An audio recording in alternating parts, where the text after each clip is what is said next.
الحمد لله الذي أنعم علينا بالإيمان والإسلام. أشهد أن لا إله إلا الله وحده لا شريك له ذو الجلال والإكرام. وأشهد أن سيدنا ونبينا محمدا عبده ورسوله المبعوث إلى سائر الأمم. اللهم صل وسلم وبارك على سيدنا محمد وعلى آله وصحبه والتابعين ومن تبعهم بإحسان إلى يوم الدين. أما بعد، فيا أيها الناس أوصيكم ونفسي بتقوى الله وطاعته لعلكم ترحمون. قال تعالى في القرآن الكريم: أعوذ بالله من الشيطان الرجيم. بسم الله الرحمن الرحيم. يا أيها الذين آمنوا اتقوا الله وقولوا قولا سديدا يصلح لكم أعمالكم ويغفر لكم ذنوبكم ومن يطع الله ورسوله فقد فاز فوزا عظيما. وقال تعالى في آية الأخرى: Inna Allaha ma'al ladhina attaqaw wal ladhina hum muhsinun. Sadaqallahul azim. Sidang jamaah Jumat rahimakumullah, kita semua ini adalah manusia yang dalam bahasa Arab disebut dengan insan. Dan melekat pada kata insan itu menurut ulama ada 3 unsur. Yang pertama adalah unsun, yaitu sifat jinak. Yang kedua adalah nausun, yaitu sifat dinamis. Dan yang ketiga adalah nisyanun, yaitu sifat mudah lupa.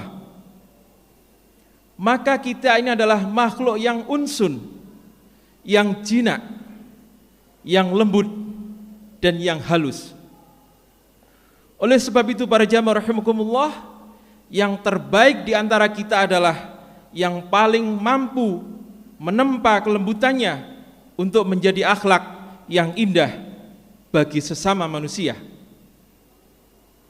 Seperti halnya asal kejadian manusia, yaitu berasal dari tanah, yang mempunyai sifat lembut, yang ridho atas segala perlakuan, yang dapat menjadi sarana bagi yang lain untuk tumbuh, berkembang, dan bermanfaat. Itulah sifat tanah, itulah sifat dasar manusia, itulah sifat unsun yang ada pada insanun. Sifat kelembutan yang jika kelembutan itu menghias siapapun akan menambah keindahan bagi orang tersebut.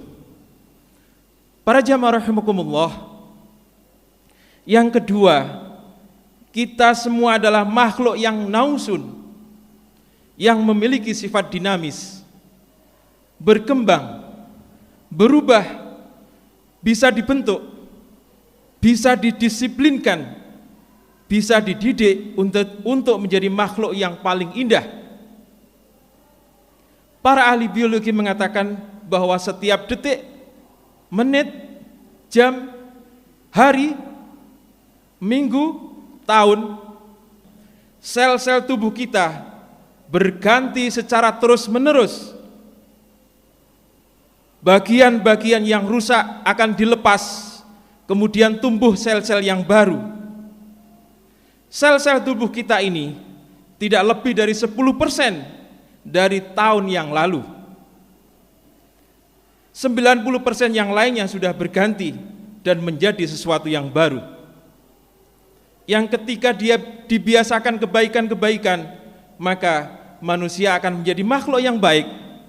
Sementara jika dibiasakan dengan dosa, dengan maksiat, dengan durhaka, maka akan menjadi manusia yang semakin buruk keadaannya sampai dia nanti akan menghadap kepada Tuhannya. Para jamaah rahimakumullah, kemudian yang ketiga adalah terkandung dalam sifat insan, yaitu nisyanun, sifat lupa. Karena memang Allah menganugerahkan lupa kepada kita agar kita tidak menjadi makhluk yang nestapa, agar kita tidak menjadi makhluk yang nelangsa. Betapa susahnya seandainya manusia itu mengingat semua kejadian yang dialami, penderitaan-penderitaan yang dialami sejak dia menjadi janin di dalam perut ibunya yang penuh sesak dan sempit di dalam rahim, lalu lahir berdarah-darah, lalu tumbuh bersusah payah. Maka ketika semua itu terkenang di dalam benak kita, kehidupan kita akan menjadi kehidupan yang penuh derita dan penuh nelangsa. Allah menganugerahkan sifat lupa agar kita tidak menjadi manusia yang mengenang masa lalu sebagai beban, akan tetapi menjadikan masa lalu sebagai pelajaran. Kemudian kita bergerak menuju ke depan untuk menuju ke dalam keadaan yang lebih baik dan lebih indah. Kemudian memperhatikan bekal-bekal yang akan kita siapkan untuk menghadapi hari esok. Para jamaah rahimakumullah, namun di sisi lain sifat lupa itu menuntut manusia untuk selalu diingatkan. Maka datanglah pengingat-pengingat dari Allah. Ada pengingat yang sifatnya setiap saat, ada pengingat yang sifatnya harian, ada pengingat yang sifatnya pekanan, ada pengingat yang sifatnya bulanan, dan ada pengingat yang sifatnya tahunan. Bahkan ada pengingat yang sifatnya sekali seumur hidup, dan pengingat yang hanya diam saja tetapi kemudian tiba-tiba datang. Pengingat yang setiap saat itu adalah kalamullah, yaitu Al-Quran. Bagaikan ikan tanpa air, maka manusia perlu diingatkan dengan Al-Quran. Para jamaah rahimakumullah, badan kita ini terbuat dari tanah, maka dia ingin berlama-lama tinggal di dunia ini, tetapi ruh kita ini berasal dari Allah, dan betapa ingin kembalinya ruh kita ini. Namun kewajiban-kewajiban yang ada di dunia menyebabkan kita harus tinggal di dunia sementara ini. Maka ketika ruh itu terputus dengan Al-Quran, maka ruh itu akan mati, dan yang tinggal pada diri kita hanyalah nafsu badaniyah saja. Para jamaah rahimakumullah, kemudian ada pengingat yang sifatnya harian. Setiap hari kita diseru oleh Allah dengan kata-kata hayyalas shalah, hayyalal falah. Itu semua adalah pengingat bagi kita. Lalu apa jawaban kita untuk pengingat tersebut? Jawaban kita adalah la haula wala quwwata illa billah. Bahwasanya tiada daya untuk meraih kebaikan-kebaikan dan tiada daya untuk menghindar dari keburukan-keburukan kecuali dengan pertolongan Allah Subhanahu wa taala. Itulah hakikat hidup kita sebagai hamba yang selalu diingatkan untuk beribadah, dan kita juga tidak akan mampu beribadah kecuali dengan pertolongan Allah Subhanahu wa taala.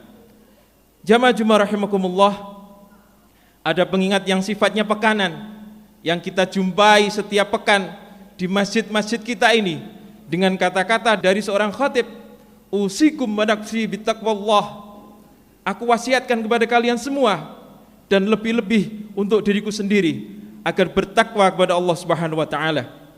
Kemudian ada pengingat yang sifatnya bulanan, yaitu ayyamul bid, dan ada pengingat yang sifatnya tahunan, yaitu Ramadan yang mulia.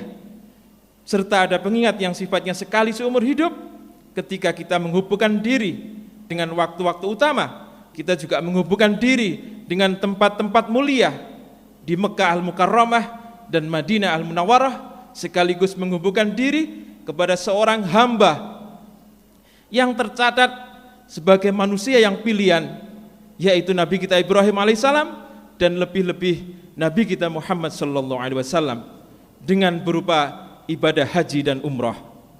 Para jamaah rahimakumullah, kemudian ada pengingat yang sifatnya diam.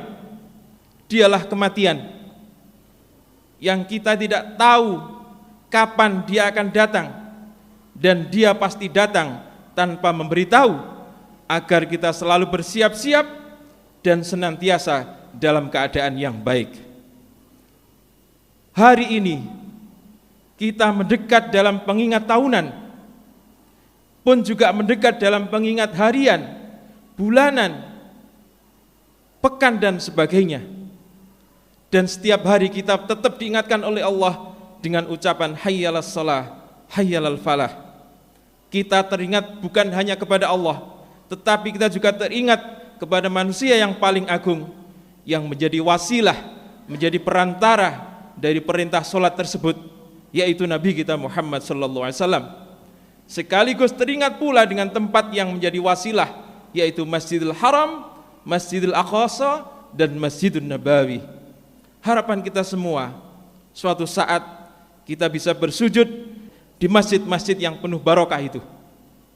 Semoga Allah selalu memberikan kasih sayang dan rahmatnya kepada kita semua, dan selalu membimbing dan memberikan kekuatan kepada kita semua, agar dalam menunaikan peringat-peringat tersebut kita menjadi ringan dan mudah. Amin amin ya rabbal alamin. Ja'alanallahu wa iyyakum minal faizinal aminin wa adkhalana wa iyyakum fi zumrat ibadihis salihin. A'udzu billahi minasyaitonir rajim. Bismillahirrahmanirrahim. Wa tazawwadu fa inna khairaz zadi taqwa wattaquni ya ulil albab. Barakallahu li wa lakum fil Qur'anil azim wa nafa'ani wa iyyakum bima fihi minal ayati wadh-dhikril hakim wa taqabbal minni wa minkum tilawatahu innahu huwal ghafurur rahim. Wa qur rabbighfir warham wa anta khairur rahimin.